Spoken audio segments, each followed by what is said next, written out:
நாளுடைய பிரசங்கத்திற்கான வேத வாசிப்பை நான் ஒரு விஷயம் உங்களுக்காக வாசிக்கிறேன். யோவான் எழுதின சுவிசேஷம் 13ஆம் அதிகாரம் வசனம் 16 20 வசனம் முடிய நாம் வாசிக்க கேட்கலாம். மெய்யாகவே மெய்யாகவே நான் உங்களுக்கு சொல்லுகிறேன், ஊழியக்காரன் தன் எஜமானிலும் பெரியவன் அல்ல, அனுப்பப்பட்டவன் தன்னை அனுப்பினவரிலும் பெரியவன் அல்ல. நீங்கள் இவைகளை அறிந்திருக்கிறபடியினால் இவைகளை செய்வீர்களானால் பாக்கியவான்களா இருப்பீர்கள். உங்கள் எல்லாரையும் குறித்து நான் பேசவில்லை, நான் தெரிந்து கொண்டவர்களை அறிவேன். ஆகிலும் வேத வாக்கியம் நிறைவேறத்தக்கதாக என்னுடனே அப்பம் புசிக்கிறவன் என் மேல் தன் குதிங்காலை தூக்கினான். அது நடக்கும் போது நானே அவரென்று நீங்கள் விசுவாசிக்கும் பொருட்டு இப்பொழுது அது நடப்பதற்கு முன்னமே அதை உங்களுக்கு சொல்லுகிறேன். நான் அனுப்புகிறவனை ஏற்றுக்கொள்ளுகிறவன் என்னை ஏற்றுக்கொள்ளுகிறான், என்னை ஏற்றுக்கொள்ளுகிறவன் என்னை அனுப்பினவரை ஏற்றுக்கொள்ளுகிறான் என்று மெய்யாகவே மெய்யாகவே உங்களுக்கு சொல்லுகிறேன் என்றார் என்பதை நாம் ஒரு விஷயம் நாளுடைய பிரசங்கத்திற்காக கண்களை மூடி தேவனை நோக்கி பார்த்து ஜெபிக்கலாம். பரிசுத்தம் உள்ளங்கள் நல்ல ஆண்டவரே, அருமையான பிரசங்க நேரத்துக்காக வருகிறோம். நீர் எங்களோடு கூட பேசுகிற ஒரு முக்கியமான நேரமாக இது இருக்கிறது. இன்றைக்கு நாங்கள் வாசிக்க கேட்ட இந்த பகுதியிலிருந்து தேவன் எங்களோடு கூட இடைப்பட்டு பேசும். இந்த வார்த்தை எங்களுக்கு ஆசீர்வாதமாக அமைய எங்களுக்கு உதவி செய்யும். எங்களுடைய பாவம் எந்த விதத்திலும் உடைய வார்த்தையை கேட்பதற்கு தடையாய் அமையாதபடி எங்கள் மேலும் இரக்கமாய் இருந்து நடத்தும். உடைய வார்த்தையினாலே எங்களை ஆற்றும் ஆண்டவரே, தேற்றும் ஆண்டவரே. உங்களுடைய குறைவுகளை எங்களுக்கு உணர்த்தி அதிலிருந்து மனம் திரும்புவதற்கு எங்களுக்கு உதவி செய்யும் ஆண்டவரே. கர்த்ததாமே நீர் அப்படியே நடத்தும். இந்த ஜெபத்தை இயேசு கிறிஸ்துவின் மூலமாக ஏறெடுக்கிறோம் எங்கள் நல்ல பிதாவே, ஆமென். கர்த்தருடைய நாள் காலை ஆராதனையில தொடர் பிரசங்கமாக நாம் யோவான் எழுதின சுவிசேஷத்தை பார்த்து கொண்டு வருகிறோம். அதுல 13ஆம் அதிகாரத்தை நாம் ஆரம்பித்து இதுவரைக்கும் 15 வசனங்களை நாம் பார்த்து முடித்திருக்கிறோம். இந்த 13ஆம் அதிகாரத்திலிருந்து 17ஆம் அதிகாரம் முடிய நடக்கிற அந்த சம்பவங்கள் எல்லாம் இயேசு கிறிஸ்து விசாரிக்கப்பட்டு சிலுவையில் அறையப்படுவதற்கு முந்தின நாள் மாலையில நடக்கிற ஒரு முக்கியமான சம்பவமாக இது இருக்கிறது என்று சொல்லி பார்க்கிறோம், இல்லைங்களா? அதாவது ஆண்டவருக்கு எதிராக செயல்பட்ட அந்த பகை உணர்வு கொண்டிருந்த யூதர்கள் மத்தியிலிருந்து தன்னுடைய இந்த ஐக்கியத்தை அவர் நிறுத்தி கொண்டு இப்போ தம்முடைய சீசர்களோடு கூட மேலறையில அவர் கொள்ளுகிற ஐக்கியத்தை குறித்து இந்த பகுதி நமக்கு பேசுகிறது என்று சொல்லி பார்க்கிறோம். அது இந்த சீசர்களுக்கு மாத்திரம் அல்ல அந்த பகுதியில பேசப்பட்டது, ஒவ்வொரு மெய் கிறிஸ்தவனுக்கும் அது உரியதாக இருக்கிறது என்று சொல்லி பார்க்கிறோம். அது ரொம்ப முக்கியமாக புதிய ஏற்பாட்டிலேயே விரும்பப்படத்தக்க பகுதியாக அது இருக்கிறது என்று சொல்லி பார்க்கிறோம். ஆண்டவருடைய அன்பு, ஆண்டவருடைய அந்த நேசத்தை அதுல நம்ம பார்க்க முடியும், இல்லைங்களா? அவ்வளவு முக்கியமான பகுதியாக இந்த பகுதி இருக்கு. அது ஆரம்பித்து இப்ப நம்ம 15 வசனம் முடிய நாம பார்த்தோம். அதுல கடந்த வாரத்துல 12 15ஆம் வசனம் முடிய நம்ம பார்த்தோம். ஆண்டவர் அதுல மனத்தாழ்மையை குறித்தும் அன்பை குறித்தும் பேசினத நம்ம பார்த்தோம். நான் உங்களுக்கு செய்தது போல நீங்களும் ஒருவருக்கொருவர் செய்ய வேண்டும் என்று சொல்லி ஆண்டவர் சொல்றார், இல்லைங்களா? நான் உங்களுக்கு முன்மாதிரியை வைக்கிறேன் என்று சொல்லி சொல்றார். ஆவிக்குரிய பல விஷயங்களை பேசின ஆண்டவர், இல்லைங்களா? அவங்க கால் கழுவுவதின் மூலமாக அவங்களுடைய ரட்சிப்பை குறித்தும் தொடர்ந்து இந்த உலகத்துல பாவத்தை அழித்தொழித்து வாழ வேண்டியதனுடைய அவசியத்தை குறித்தும் பேசின ஆண்டவர் இப்போ அவர்களுக்கு மனத்தாழ்மையும் அன்பையும் குறித்து பேசுகிறத நம்ம இந்த 15 வசனம் முடிய நம்ம பார்த்தோம். அதை தொடர்ந்து இன்னைக்கு 16ஆம் வசனத்திலிருந்து 20ஆம் வசனம் வரைக்கும் அவர் சொல்லுகிற வார்த்தையை நம்ம பார்க்க போறோம், இல்லைங்களா? இப்போ ஆண்டவர் சொல்லிட்டாரு, நான் உங்களுக்கு செய்தது போல நீங்களும் ஒருவருக்கொருவர் செய்யுங்கள், நான் உங்களுக்கு மாதிரியை வைத்திருக்கிறேன் என்று சொல்லி ஆண்டவர் சொல்றார். அப்படி சொன்ன ஆண்டவர் இப்போ இந்த 16 நம்ம பார்த்தோம்னா உறுதியாக கட்டளை இடுகிறதை அதை குறித்து நம்ம பார்க்கணும். இந்த காரியம் ஏதோ சாதாரணமாக நாம் கடந்து போகும்படி சொல்லப்பட்ட ஒரு விஷயம் அல்ல என்பதை இந்த பகுதி நமக்கு தெளிவாக சொல்லுகிறது. இந்த பகுதி ஆரம்பிக்கிறத பாருங்க. ஆண்டவர் சொல்றாரு, 16ஆம் வசனத்துல மெய்யாகவே மெய்யாகவே நான் உங்களுக்கு சொல்லுகிறேன் என்று சொல்லி ஆரம்பிக்கிறார். மெய்யாகவே மெய்யாகவே நான் உங்களுக்கு சொல்லுகிறேன். இந்த மெய்யாகவே மெய்யாகவே அப்படின்னு சொல்ற வார்த்தை ஒரு விஷயத்த ரொம்ப ஆழமாக உறுதிப்படுத்துகிறதாக அது இருக்கிறதுன்னு சொல்லி பார்க்கணும். உண்மையாகவே உண்மையாகவே நான் உங்களுக்கு சொல்றேன். இப்போ ஆண்டவர் தம்முடைய சீசர்களுக்கு கற்றுக் கொடுத்த அந்த பாடம், மனத்தாழ்மையை குறித்த பாடம், அன்பு காட்ட வேண்டும் என்கிற அந்த பாடம், அதனுடைய முக்கியத்துவத்தை காட்டும்படி ஆண்டவர் இங்கே இந்த வார்த்தையை பயன்படுத்துகிறார். மெய்யாகவே மெய்யாகவே நான் உங்களுக்கு சொல்லுகிறேன் என்று சொல்லி சொல்றார். இதை நம்ம சாதாரணமாக கடந்து போக முடியாது என்பதை ஆண்டவர் சொல்றார். இதை ஏதோ ஒரு அற்பமான விஷயமாக நினைத்து ஆண்டவர் சொல்றாரு, மனத்தாழ்மையா நடங்க, அன்பா நடங்கன்னு ஆண்டவர் சொல்றாரு. அதை நம்ம கேட்டு அப்படி கடந்து போகிறதில்ல, உறுதியான கட்டளையாக அதை நீங்கள் செய்ய வேண்டும் என்று சொல்லி ஆண்டவர் கட்டளை கொடுக்கறது தான் இந்த பகுதியில பார்க்கிறோம். ஆண்டவர் தொடர்ந்து சொல்றாரு, மெய்யாகவே மெய்யாகவே நான் உங்களுக்கு சொல்லுகிறேன், ஊழியக்காரன் தன் எஜமானிலும் பெரியவன் அல்ல என்று சொல்லி சொல்றார். ஊழியக்காரன் தன் எஜமானிலும் பெரியவன் அல்ல என்று சொல்லி சொல்றார். அப்ப அன்பும் மனத்தாழ்மையும் என்னுடைய ஊழியத்துல ரொம்ப முக்கியமானது என்று சொல்லி ஆண்டவர் சொல்றார். அவர் தேவகுமாரனாக இருந்தும் நம்மேல் வைத்த அன்பினால, நேசத்தினால, நம்முடைய பாவத்துக்கான பரிகார பலியாக அவர் மனம் விரும்பி அந்த காரியங்களை தன்மேல் ஏற்றுக்கொண்டார் என்று சொல்லி பார்க்கிறோம். நம்ம மேல அன்பு வைத்து, எந்த எதிர்பார்ப்பும் இல்லாத அன்பாக அது இருந்தது. அவர் தானாக முன் வந்து பாவிகளுக்காக மரிக்கும்படி இந்த உலகத்துக்கு வருகிறார் இல்லைங்களா? அப்படி அவர் வந்தவர் கடைசி வரைக்கும் தன்னை தாழ்த்தினதாக, மனத்தாழ்மையோடு நடந்து கொண்டதாக நமக்கு வேதம் சொல்லுகிறது. பிலிப்பியர்ல சொல்லுது, சிலுவை பரியந்தம் தன்னை அவர் தாழ்த்தினார் என்று சொல்லி சொல்லுகிறது. அப்ப மேசியாவினுடைய பணியில இது ரொம்ப முக்கியமானதாக இருக்கிறது. அன்பும் மனத்தாழ்மையும் இருக்கிறது. அப்படி ஆண்டவர் சொல்றார். என்ன சொல்றாரு? ஊழியக்காரன் தன் எஜமானிலும் பெரியவன் அல்லன்னு சொல்றார். இயேசு கிறிஸ்து எஜமானர். இயேசு கிறிஸ்து அண்ட சராசரத்தையும் படைத்தவர். அப்படிப்பட்ட தேவகுமாரனாகி இயேசு கிறிஸ்துவே தன்னை தாழ்த்தி கொண்டு மனிதர்களை நேசித்து இந்த உலகத்திற்கு வந்து அவர்களுக்காக எல்லாவற்றையும் செய்து முடித்திருப்பார் என்று சொன்னால், இப்பொழுது ஒரு மாதிரியையும் கற்றுக் கொடுத்து கொண்டு இருக்கிறார் இல்லைங்களா? ஆண்டவர் சொல்றாரு, ஊழியக்காரன் தன் எஜமானிலும் பெரியவன். ஊழியக்காரன் இங்கு பயன்படுத்தப்பட்டிருக்கிற வார்த்தை வேலைக்காரன் என்று சொல்லியார். ஒரு வேலையை செய்யும்படி இருக்கிற அந்த வேலைக்காரன் எஜமானை விட பெரியவன் அல்ல என்று சொல்லி சொல்றார். எஜமானராகி நானே உங்கள் கால்களை கழுவினது உண்டானா நீங்கள் எப்படிப்பட்டவர்களாக இருக்க வேண்டும் என்று சொல்லி ஆண்டவர் பின்னாடி வசனங்கள்ல நமக்கு சொல்றார் சரிங்களா? அப்போ வேலைக்காரன் தன் எஜமானை விட பெரியவன் அல்ல, அவன் அவருடைய முன்மாதிரியை கண்டிப்பாக பின்பற்ற வேண்டும் என்று சொல்லி சொல்றார். அதை நினைச்சு கொள்ளும்படி ஆண்டவர் சொல்றார், கட்டளை இடுகிறார்.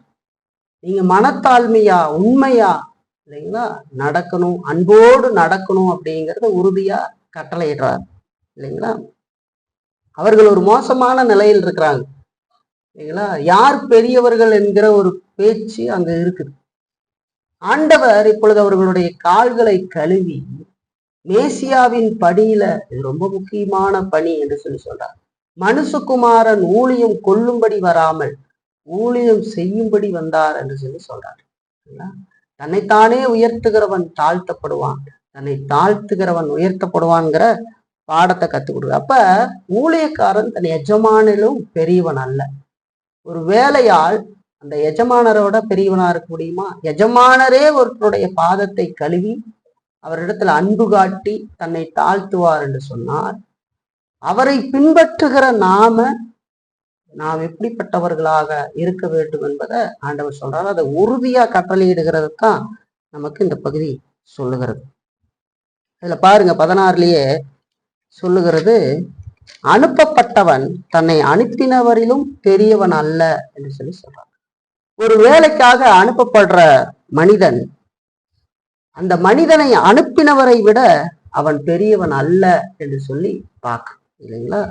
அனுப்பப்படுகிறவன் அப்படின்னு சொல்ற, அனுப்பப்பட்டவன் என்று சொல்லுகிற அந்த வார்த்தை அப்போஸ்தலன் என்கிற வார்த்தையை காட்டுகிறது. அப்போஸ்தலன் என்று சொன்னால் அனுப்பப்பட்டவன் என்று சொல்லி அர்த்தம். ஒரு வேலைக்காக தெரிந்து கொண்டு அனுப்பப்பட்டவன், நியமிக்கப்பட்டு அனுப்பப்பட்டவன் என்று சொல்லி பார்க்க, அதாவது மெசேஞ்சர் என்று சொல்லி அங்க நமக்கு பார்க்கணும்.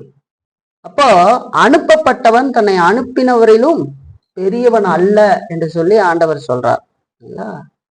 அப்ப இந்த அனுப்பப்பட்டவர் என்ன சொன்னாரோ அதை கவனமாக அவன் செய்ய வேண்டும். அவர் கட்டளையிட்ட, எஜமானர் கட்டளையிட்ட காரியத்தை அந்த அனுப்பப்பட்டவன் செய்ய வேண்டும். ஆண்டவர் சொல்றாரு, நானே உங்கள் கால்களை கழுவினதுண்டானால் நீங்களும் அப்படி செய்ய வேண்டும் அப்படின்னு சொல்றாரு. முன்மாதிரியை நான் உங்களுக்கு வைக்கிறேன்னு சொல்றாரு. அப்போ உறுதியான ஒரு கட்டளையை ஆண்டவர் கொடுக்கிறார். உங்கள் எஜமானராக இருக்கிற நான் அன்பு, மனத்தாழ்மை இதெல்லாம் செய்திருந்தா நீங்க அதை செய்ய வேண்டாமா அப்படின்னு கேட்கிறார்.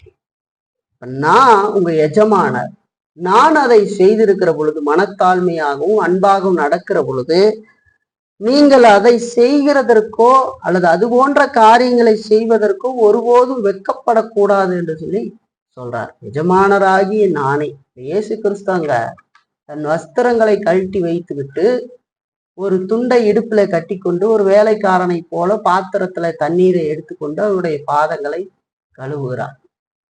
ஒரு தாழ்ந்த வேலையை அவர் செய்து காட்டுகிறார். அப்போ வேலைக்காரன் அதை செய்வதற்கு வெட்கப்படக்கூடாது என்று சொல்லி ஆண்டவர் சொல்றார். கட்டளையிடுறார், உறுதியாய் அதை செய்ய வேண்டும் என்று கட்டளையிடுகிறார்.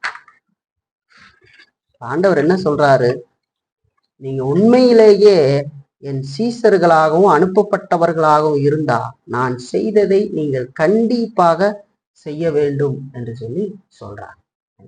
செய்யணும்ன்றார். மனத்தாழ்மை அப்படிங்கிறத, அன்பு காட்டுறது அப்படிங்கிறத நாம ஏதோ அற்பமா நினைச்சு கடந்து போயிடக்கூடாது.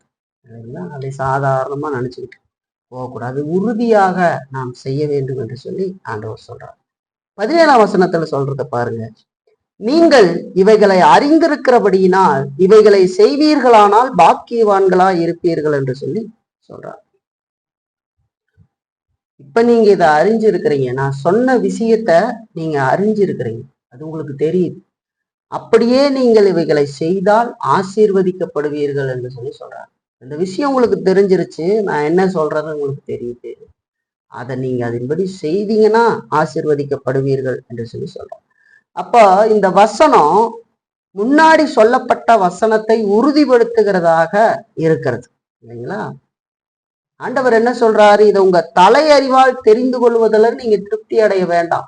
மனத்தாழ்மை, அன்பு செலுத்த வேண்டும், இதையெல்லாம் நம்முடைய வாழ்க்கையில நம்ம தெரிந்து கொள்ளுகிறோம் இல்லைங்களா. சத்தியமாக அப்படி நாம் கேட்கிறோம், தலையறிவால அதை நாம் தெரிந்து கொண்டு திருப்தி அடைகிறோம் இல்லைங்களா. நம்மள பலர் சில நேரங்கள்ல அதை அப்படி வசனங்களை, சத்தியங்களை கற்றுக்கொண்டு அதனால நம்ம சந்தோஷப்படுறோம்.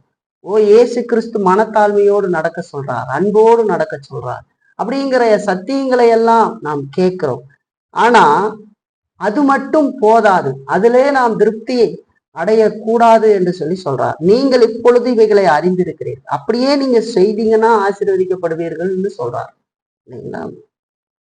அப்ப நீங்க உண்மையிலேயே அவற்றை நடைமுறைப்படுத்த பாருங்கள் என்று சொல்லி சொல்றார். நீங்க கேட்ட விஷயத்த வாழ்க்கையில நடைமுறைப்படுத்த பாருங்கள், பயிற்சி செய்யுங்கள் என்று சொல்லி சொல்றார். கேட்டதோட மட்டும் இல்லை, உறுதியா கட்டளையிடுறார் இல்லைங்களா.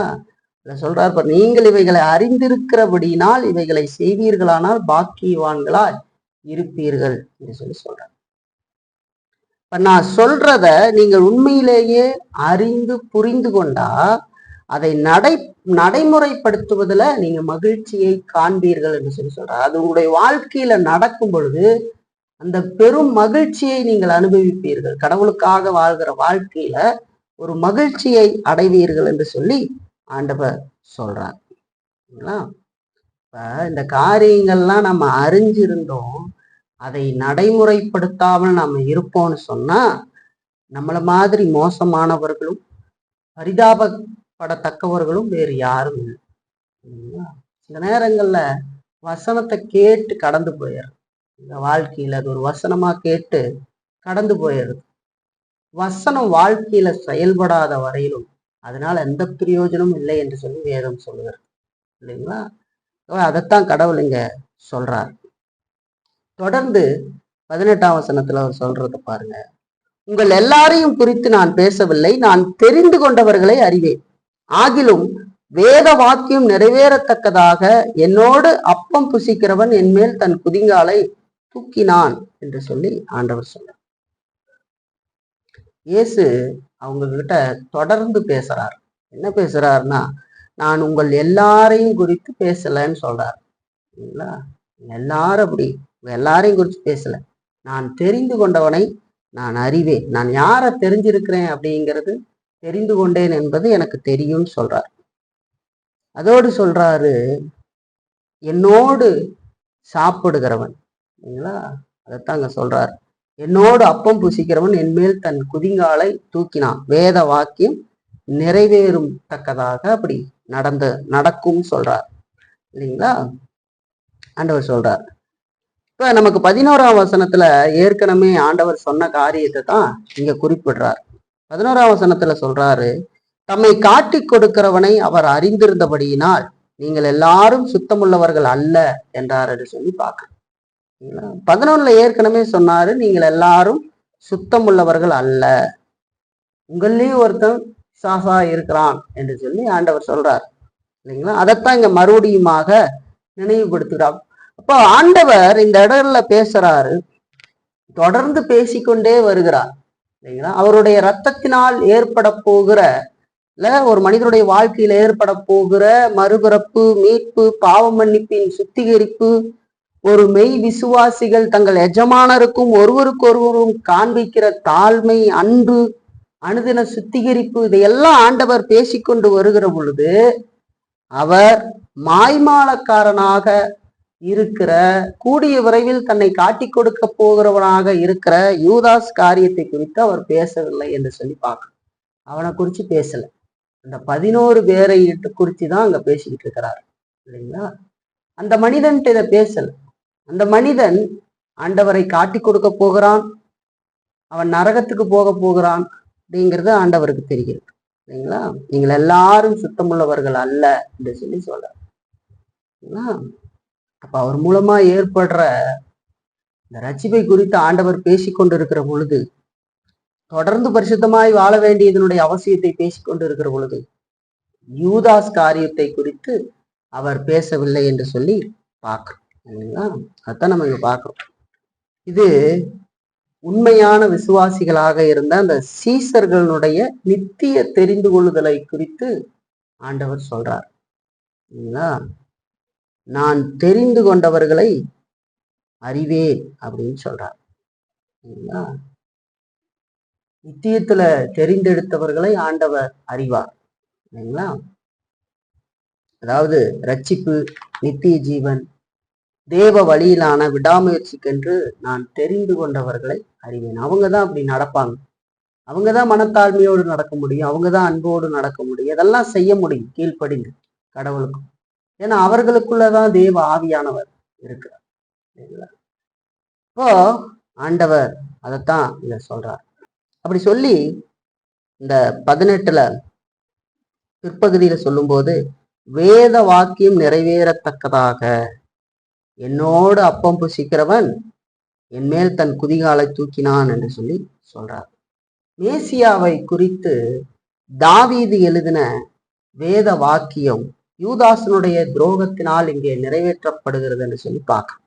வேத வாக்கியம் நிறைவேறத்தக்கதாக, தாவீது ஏற்கனவே பரிசுத்த ஆவியினால் நிரப்பப்பட்டு சொல்லப்பட்ட வார்த்தையினுடைய நிறைவேறுதலாக இது நடக்கும் என்று சொல்லி ஆண்டவர் சொல்றார். பாருங்க, சங்கீதம் 41ல, சங்கீதம் 41:9 பாருங்க. என் பிராண சிநேகிதனும் நான் நம்பினவனும் என் அப்பம் புசித்தவனும் ஆகிய மனுஷனும் என் மேல் தன் குதிங்காலை தூக்கினான் என்று சொல்லி இங்க தாவீது பரிசுத்த ஆவியினால மேசியாவை குறித்து தீர்க்க தரிசனமாக எழுதுகிறத பார்க்கணும் இல்லைங்களா? என் பிராண சிநேகிதனும் நான் நம்பினவனும் என் அப்பம் புசித்தவனுமாகிய மனுஷனும் என் மேல் தன் குதிங்காலை தூக்கினான் என்று சொல்லி சொல்றதப்பா. அந்த வார்த்தையினுடைய நிறைவேறுதலாக இது நடக்க போகிறது என்று சொல்லி ஆண்டவர் சொல்றார். யூதாஸ் தன்னை காட்டி கொடுப்பான் என்று சொல்லி சொல்றார். இங்க நம்ம ஒரு விஷயம் கத்துக்கணும். நாம வாழ்ற இந்த வாழ்க்கையில நம்முடைய நண்பர்களால ஏற்படுற மிகுந்த ஏமாற்றத்துக்கு நம்ம எப்பொழுதும் தயாரா இருக்க வேண்டும் என்பதை நம்ம மறந்துடக்கூடாது.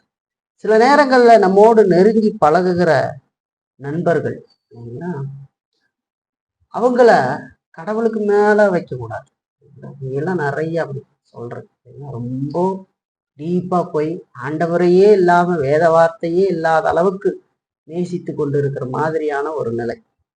அந்த நிலை ரொம்ப மோசமானது.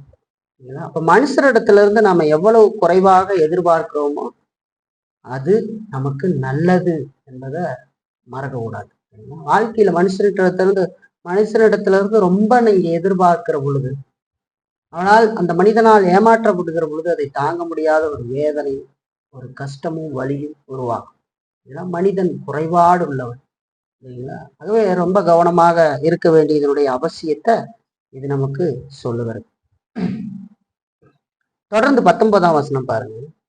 அது நடக்கும்போது நானே அவரென்று நீங்கள் விசுவாசிக்கும் பொருட்டு இப்பொழுது அது நடப்பதற்கு முன்னமே அதை உங்களுக்கு சொல்லுகிறேன்.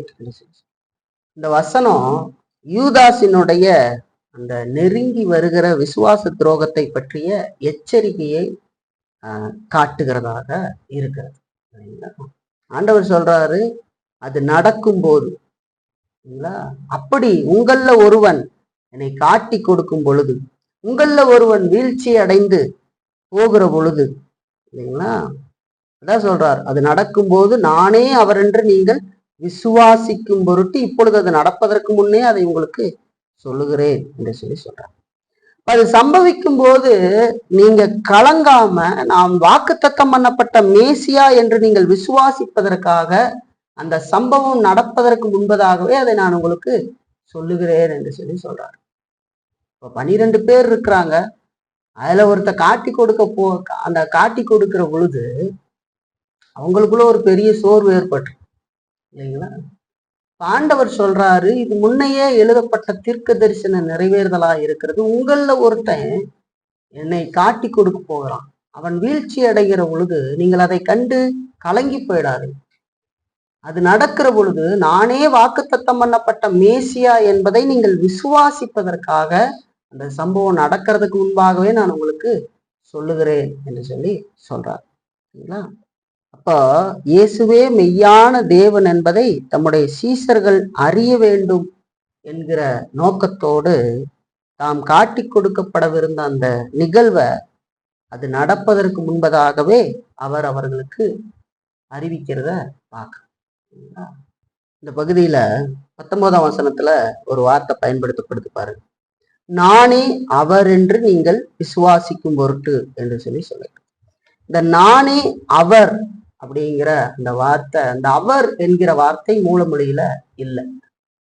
இது ஒரு புரிதலுக்காக அது மொழிபெயர்த்தவர்கள் எழுதியிருக்கிறாங்க. நானே அவர் அப்படின்னு சொல்லி இதை படிக்கும்போது நானே என்று நீங்கள் விசுவாசிக்கும் பொருட்டு என்று சொல்லி அதை நம்ம வாசிக்கும். நானே அவர் என்று விசுவாசிக்கும் பொருட்டு, நானே என்று விசுவாசிக்கும் பொருட்டு என்று சொல்லி அர்த்தம். அந்த அவர் என்கிற வார்த்தை இந்த இடத்துல இல்லை. அது எதை காட்டுதுன்னா, பழைய ஏற்பாட்டுல நம்ம பார்க்கிறோம் பாருங்க, நானே கர்த்தர், இருக்கிறவராகவே இருக்கிறேன் இல்லைங்களா? மோசே இடத்துல ஆண்டவர் சொல்லுகிற பொழுது, என்னை அனுப்பினது யார், அந்த தேவன் யாருன்னு கேட்டா நான் என்ன சொல்லுவேன்னு மோசே கேட்கும்போது, இருக்கிறவராகவே இருக்கிறேன் என்பவர் இடத்துல அனுப்பி இருக்கிறார் என்று சொல்லி சொல்றார். நானே கர்த்தர் அப்படிங்கிறது, இந்த நானே அப்படிங்கிறது யெகோவா தேவனை காட்டு இல்லைங்களா? அப்போ இங்க நானே என்று நீங்கள் விசுவாசிக்கும் பொருட்டு என்று சொல்லுகிற பொழுது, பழைய ஏற்பாட்டுல யெகோவா என்று அறியப்பட்ட அந்த தேவனை புதிய ஏற்பாட்டுல இயேசுவாக இங்க வந்திருக்கிறார் என்பதை அது நமக்கு தெளிவாக காட்டுகிறது. நானே அவர் என்று, அதான் நானே என்று நீங்கள் விசுவாசிக்கும் பொருட்டு, அந்த நானே அப்படிங்கிறது கடவுளுக்கே உரிய வார்த்தை. பழைய ஏற்பாடு முழுவதும் லேவி ராகமத்தெல்லாம் அதிகமாக நம்ம வாசிக்க முடியும். நான் சொல்லுகிற கட்டளையை கீழ்ப்படி நடக்க நானே கர்த்தர் அப்படின்னு சொல்லுவார் இல்லைங்களா. அதைத்தான் இங்க ஆண்டவர் சொல்றார். இப்படி நிறைவேறிய தீர்க்க தரிசனம் கிறிஸ்துவினுடைய தெய்வீகத்தை உறுதிப்படுத்துகிற ஒரு பெரிய நிரூபணங்கள்ல ஒன்றாக அது இருக்கிறது என்று சொல்லி பார்க்க. அவருடைய தெய்வீகம், அவர் வெறுமனே ஒரு மனுஷன் அல்ல, அவர் தேவன் என்பதை காட்டும்படியான ஒரு அற்புதமான காரியமாக இது இருக்கிறது. அது மட்டுமல்ல, வேத வாக்கியங்கள் எல்லாம் தேவ ஆவியினால ஏவப்பட்டு எழுதப்பட்டு இருக்கிறது அப்படிங்கிற அந்த உண்மையையும் இது வெளிப்படுத்துகிறது. நம்ம தொடர்ந்து பார்த்துக்கிட்டு வரோம். ஏசாயா தீர்க்க தரிசனத்தை பார்க்கிறோம், சகரியா சொன்ன தீர்க்க தரிசனம் நிறைவேறுகிறத நம்ம பார்க்கிறோம். இங்க தாவீதின் மூலமாக எழுதப்பட்ட தீர்க்க தரிசனம் நிறைவேறுகிறத பார்க்கிறோம். இதெல்லாம் எத்தனை வருடங்களுக்கு முன்பதாக எழுதப்பட்டது. இப்போ அது அப்படியே நிறைவேறுகிற பொழுது இது வெறுமனே மனிதனால் எழுதப்பட்டது போன்ற ஒரு புத்தகம் அல்ல என்பதை நாம் பார்க்கிறோம். அன்றாடும் பல புத்தகங்கள் வெளிவந்து கொண்டிருக்கிறது இல்லைங்களா. அந்த விதமான ஒரு புத்தகம் அல்ல இது வேதம். இது பரிசுத்த ஆவியினால ஏவப்பட்டு எழுதப்பட்டது என்று சொல்லி பார்க்க, அது அப்படியே நடக்கும். அதை நம்ம அதுல பார்க்கணும். 20ஆம் வசனம் சொல்லுது, நான் அனுப்புகிறவனை ஏற்றுக்கொள்ளுகிறவன் என்னை ஏற்றுக்கொள்ளுகிறான், என்னை ஏற்றுக்கொள்ளுகிறவன் என்னை அனுப்பினவரை ஏற்றுக்கொள்ளுகிறான் என்று மெய்யாகவே மெய்யாகவே உங்களுக்கு சொல்லுகிறேன் என்றார் என்று சொல்லி பார்க்கணும். 16ல பார்த்தோம், மெய்யாகவே மெய்யாகவே உங்களுக்கு சொல்லுகிறேன்னு ஆரம்பிச்சு 20ஆம் வசனத்துல மெய்யாகவே மெய்யாகவே உங்களுக்கு சொல்லுகிறேன் என்று சொல்லி ஆண்டவர் அங்கு முடிக்கிறது. இது எதை காட்டுது? இந்த வசனம் நம்முடைய ஆண்டவருடைய நோக்கம் அவருடைய விசுவாசமான சீசர்களை ஊக்குவிப்பதாகவும் உற்சாகப்படுத்துவதாகவும் இருக்கிறது. ஆண்டவர் இந்த 20ஆம் வசனத்துல சொல்ற அந்த காரியம், ஆண்டவருடைய சிந்தனை, அவருடைய நோக்கம் என்னன்னா, தம்முடைய விசுவாசமான சீசர்களை அவர் இப்பொழுது என்கரேஜ் பண்றார் இல்லைங்களா. இப்படி ஒரு சம்பவம் நடக்க போகுது. உங்க எண்ணிக்கையில ஒரு மனிதன் துரோகம் செய்து கீழே விழுக போறான். அப்படிப்பட்ட மனிதன் விழுந்தாலும் நீங்கள் கலங்க வேண்டாம் என்று சொல்லி சொல்றாரு, என்கரேஜ் பண்றாரு, ஊக்கப்படுத்துறாரு இல்லைங்களா. நீங்க விடாமுயற்சியோடு இருங்க, பயப்பட வேண்டாம். உங்களுடைய பணி, நீங்க பெற்றுக்கொண்ட அந்த வேலை மேலான ஒன்று, அது உயர்ந்த மேன்மையை உடையது அப்படிங்கிறத நீங்கள் நினைவில் கொள்ளுங்கள்னு சொல்றார். அவர்கள் 12 பேரை தெரிந்து கொண்டு அவர்களை அப்போஸ்தலர்கள் என்று அவர்களுக்கு பேரிட்டு தம்முடைய ஊழியத்துக்காக அனுப்புகிறார் இல்லைங்களா. உள்ள ஒருத்தர் விழும்போது நீ சோர்ந்து போயிடாதுன்னு என்கரேஜ் பண்றாரு இல்லைங்களா. அவங்க மூலமாகத்தான் இப்ப சபைகள் ஸ்தாபிக்கப்பட போகிறது கிறிஸ்துவனுடைய மரணத்துக்கு தான். அப்ப அவங்கள ஊக்கப்படுத்துகிறத நம்ம பார்க்கிறோம். அதுக்குதான் அந்த வார்த்தைய ஆண்டவர் சொல்றார், நான் அனுப்புகிறவனை ஏற்றுக்கொள்ளுகிறவன் என்னை ஏற்றுக்கொள்கிறான், என்னை ஏற்றுக்கொள்கிறவன் என்னை அனுப்பினவரை ஏற்றுக்கொள்கிறான் என்று மெய்யாகவே மெய்யாகவே உங்களுக்கு சொல்லுகிறேன்னு சொல்றான்.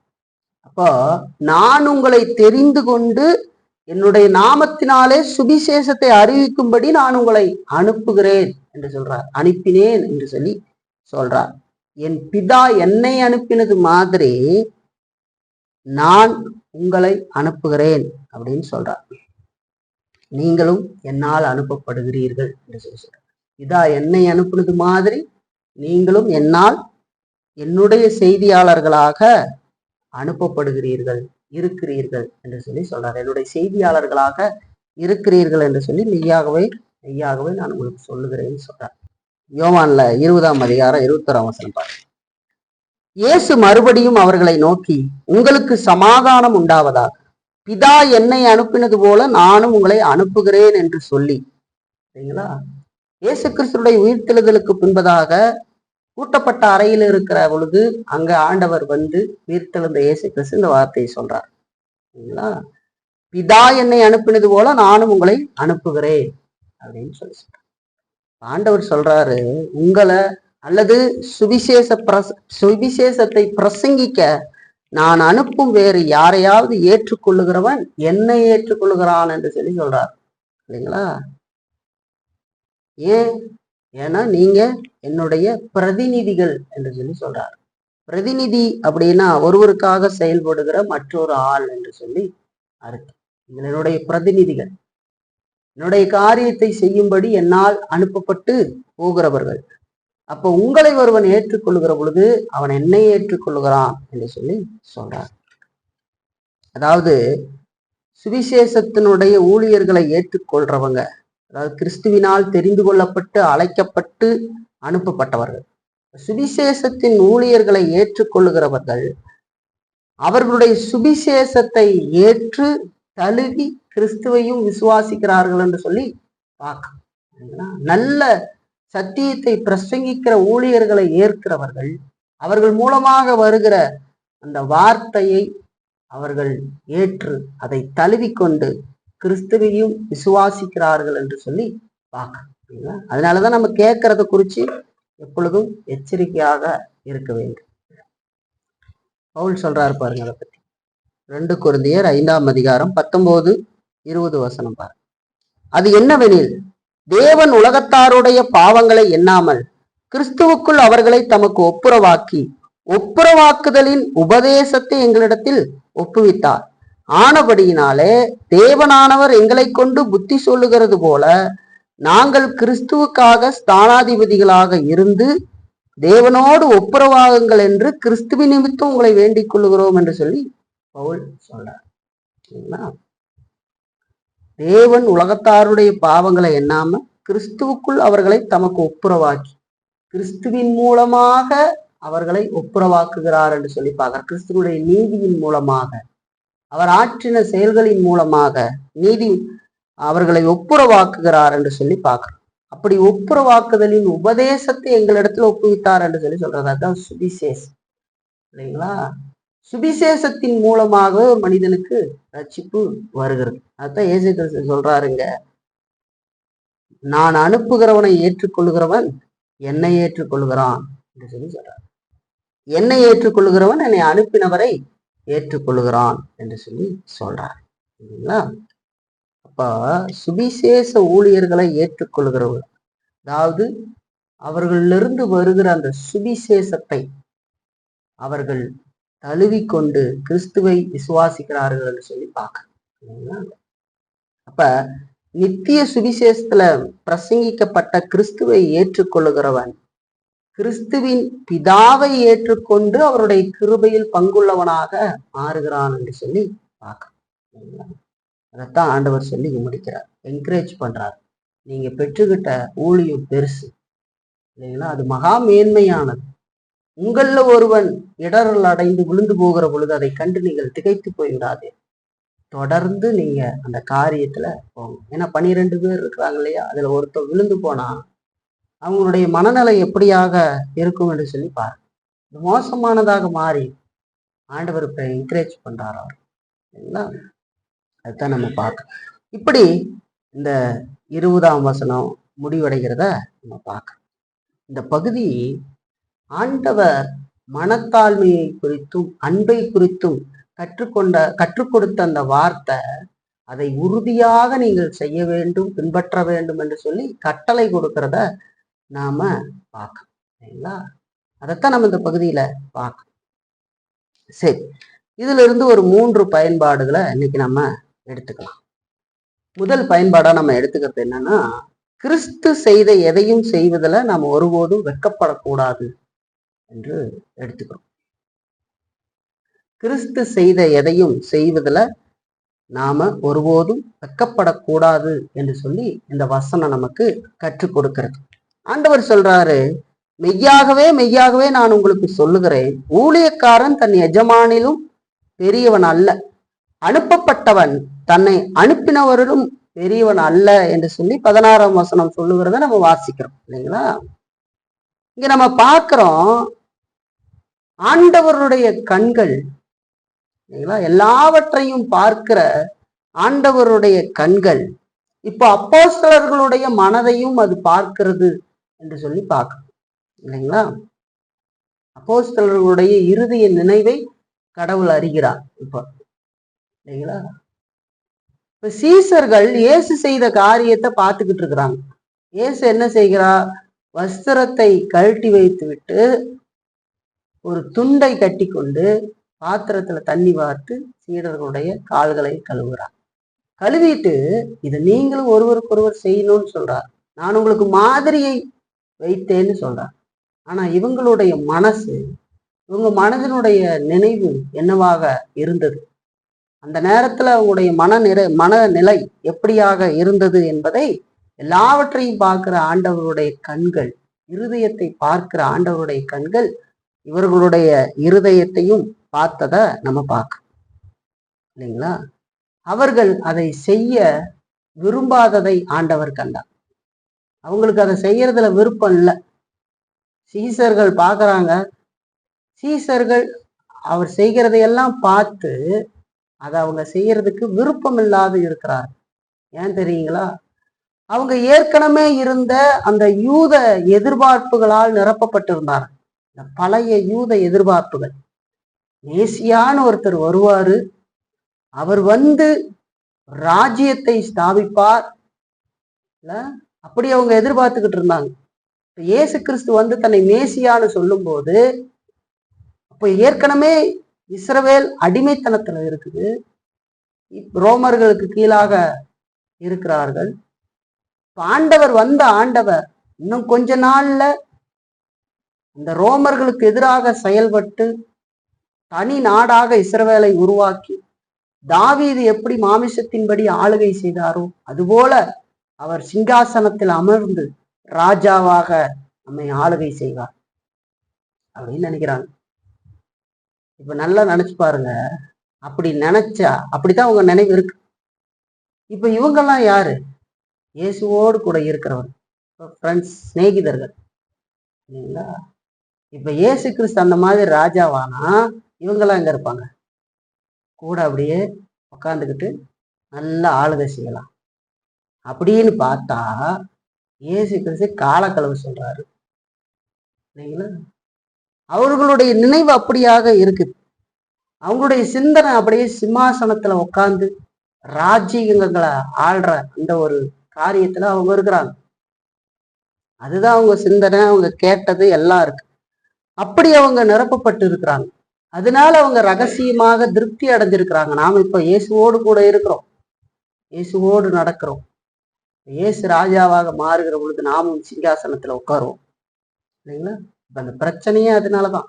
யார் பெரியவர்கள்? நம்ம எதுக்கு பெரியவங்க அப்படின்னு அவங்க போராடுறாங்க. நம்மள யார் பெரியவங்க? ராஜாவா இருக்கும்போது நம்ம யார் பெருசு? நாம யார் அதுல உயர்ந்த பதவிக்கு வர்றது? மேலானவர்களாக நம்ம யார் இருப்பது? ஒரு அரசாங்கம் இருந்தா அதுல ஒரு பொறுப்பு இருக்குது இல்லைங்களா? பதவி. அது மாதிரி அங்க ஒரு பிரச்சனை இல்லைங்களா? அந்த நினைவுதான் இருக்கு. அப்ப அவங்க ஆண்டவருடைய நண்பர்களாக இருக்கிறதுனால அதுல திருப்தி அடைந்தவர்களாக இருக்கிறார்கள். இயேசு கிறிஸ்து ராஜாவாக ஆக போறார். அப்ப நம்மெல்லாம் அவரோடு கூட அங்க இருப்போம் அப்படின்னு நினைச்சிட்டு இருக்கோம். இயேசு என்ன பண்றாரு? துண்டை கட்டிக்கிட்டு காலை கழுவுறிக்கிட்டு நீங்களும் அதை செய்யுங்க அப்படின்னு சொல்றாரு இல்லைங்களா? இப்ப அந்த பிரச்சனை அவங்களுக்கு வந்ததுக்கு, யார் பெரியவன் அப்படின்னு வந்ததுக்கு காரணமே இந்த ராஜ்யத்துல நம்ம இருப்போம் அப்படிங்கிறதுக்கு தான். வெளிப்பிரகாரமா அவங்க ஒரு எண்ணத்துல வச்சிருந்தாங்க இல்லையா? அந்த மாதிரி பாருங்க. வேறொரு சுவிசேஷத்துல, மற்றொரு சுவிசேஷத்துல அதை பத்தி நிறைய சொல்லப்பட்டிருக்கு. ஒரு வசனம் நான் உங்களுக்கு வாசிக்கிறேன். மத்தேயு சுவிசேஷத்தை பாருங்க, 10ஆம் அதிகாரம் பாருங்க. சரி, மத்தேயு சுவிசேஷம் 20ஆம் அதிகாரம் பாருங்க. 20ஆம் அதிகாரத்துல 20 28ஆம் வசனம் வரைக்கும் சொல்லப்படுற காரியங்களை நம்ம பார்க்கலாம். அப்பொழுது செபதேயுவின் குமாரருடைய தாய் தன் குமாரரோடு கூட அவரிடத்தில் வந்து அவரை பணிந்து கொண்டு, உம்மிடத்தில் ஒரு விண்ணப்பம் பண்ண வேண்டும் என்றார். அவர் அவளை நோக்கி, உனக்கு என்ன வேண்டும் என்று கேட்டார். அதற்கு அவள், உம்முடைய ராஜ்யத்திலே என் குமாரராகி 2 பேரில் ஒருவன் உமது வலது பாரிசத்திலும் ஒருவன் உமது இடது பாரிசத்திலும் உட்கார்ந்திருக்கும்படி அருள் செய்ய வேண்டும் என்றாள் என்று சொல்லி பார்க்க. பாத்தீங்களா? செபதேயுவினுடைய குமாரர், அதாவது யோவானும் யாக்கோபும், அவங்களுடைய தாயை கூட்டிக்கிட்டு வராங்க இல்லைங்களா? அந்த தாய் வராங்க இல்லைங்களா? அவங்க அம்மாவோட வந்து ஒரு விண்ணப்பம் உங்ககிட்ட வைக்கிறோம் அப்படின்னு சொல்லி இயேசுகிட்ட ஒரு விண்ணப்பம் வைக்கிறாங்க. என்னன்னா, நீர் உம்முடைய ராஜ்யத்துல என்னுடைய குமாரராகி 2 பேர்ல ஒருத்தர் உம்முடைய வலது பாரிசத்திலும் ஒருத்தர் இடது பாரிசத்திலும் உட்கார்ந்து இருக்கும்படி அருள் செய்ய வேண்டும் அவங்க. அந்த பெண் எதை குறித்து சொல்கிறார்? இப்படி மாமிசத்தின்படி ஒரு ராஜ்யம் அமைஞ்சதுன்னா, நீ ராஜாவாகிற பொழுது ஒரு பையன் வலதுபுறத்துல உட்காரும், ஒரு பையன் இடதுபுறத்துல உட்காரும்படி ரெக்கமெண்டேஷன் சரிங்களா? அம்மாவை கூட்டிகிட்டு வந்து ஒரு ரெக்கமெண்டேஷன் நடக்கும். ஆண்டவர் சொல்றாரு 22ல, இயேசு பிரதியுத்தரமாக, நீங்கள் கேட்டுக்கொள்ளுகிறது இன்னதென்று உங்களுக்கு தெரியவில்லை. நான் குடிக்கும் பாத்திரத்தில் நீங்கள் குடிக்கவும் நான் பெரும் ஸ்நானத்தை நீங்கள் பெறவும் உங்களால் கூடுமா என்றார் சொல்லி பார்க்க. அவர்கள் என்ன சொல்றாங்க? அதற்கு அவர்கள் கூடும் என்றார்கள் சொல்லி. இப்ப பாருங்க, அப்படியே நீங்க வீட்டுல வாசிக்க வச்ச பகுதியை 24ஆம் வசனம் பாருங்க.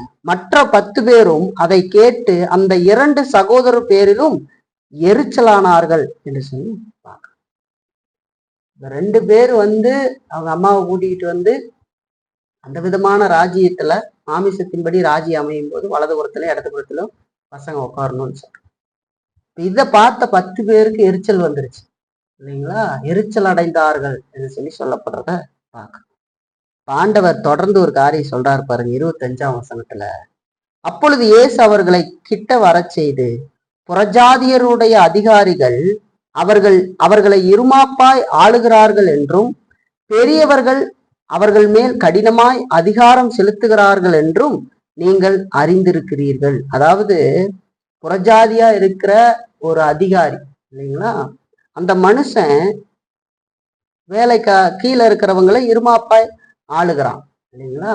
அப்படி அவங்க அதிகாரம் செலுத்துகிறார்கள் அப்படிங்கிறது உங்களுக்கு தெரியும். அப்படிதான் இன்னைக்கு நடைமுறையில இருக்குது. பணக்காரரா இருக்கோ அல்லது ஒரு முதலாளியா இருக்கிறவங்க தொழிலாளிய அப்படி செய்வாங்க சரிங்களா? அதை சொல்லிட்டு, உங்களுக்குள்ளே அப்படி இருக்கலாகாது.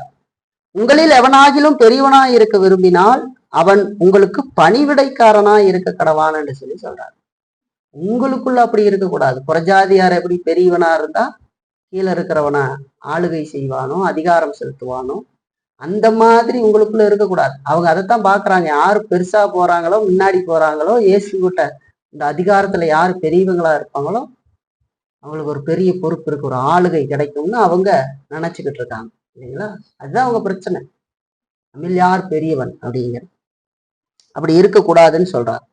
27ல சொல்றாரு, உங்களில் எவனாகிலும் முதன்மையா இருக்க விரும்பினால் அவன் உங்களுக்கு ஊழியக்காரனா இருக்க வேலைக்காரனா இருக்க கடவான்றார். உங்களை யாராவது முன்னாடி முதல்ல இருக்கணும்னு நினைச்சா நீங்க வேலைக்காரனா இருக்க கடவீர்கள் சொல்றார். அப்படியே மனுஷகுமாரனும் ஊழியம் கொள்ளும்படி வராமல் ஊழியம் செய்யவும் அநேகரை மீட்கும் பொருளாக தம்முடைய ஜீவனை கொடுக்கவும் வந்தார் என்றார். அப்ப அப்படியே மனுஷகுமாரனும் ஊழியம் கொள்ளும்படி, அதாவது அவர் அந்த விதமான ஒரு ஆளுகையை செலுத்தி அதிகாரம் செலுத்திக்கிட்டு இருக்கும்படி வரல இல்லைங்களா? ஊழியம் செய்ய வந்தார். மனுஷனுடைய பாவத்திலிருந்து அவனை மீட்கும்படியாக, அவனுக்காக தம்மையே கொடுக்கும்படியாக தன்னை தாழ்த்தி கொண்டு வந்தார் என்று சொல்லி சொல்றார் இல்லைங்களா? அப்ப பாருங்க, இங்க சீசர்களுடைய மனதில் இருந்ததை ஆண்டவர் அறிந்தார். எல்லாவற்றையும் பார்க்கிற கண்கள் அவர்களுடைய இறுதிய நினைவுகளையும் பார்க்க, அவர்கள் இந்த செயலை செய்ய விரும்பாததையும் ஆண்டவர் பார்க்கிறார். அதனாலதான் ஆண்டவர் சொல்றாரு, ஊழியக்காரன் தன் எஜமானிலும் பெரியவன் அல்ல, அனுப்பப்பட்டவன் தன்னை அனுப்பினவரிலும் பெரியவன் அல்ல என்று சொல்லி சொல்றார் இல்லைங்களா?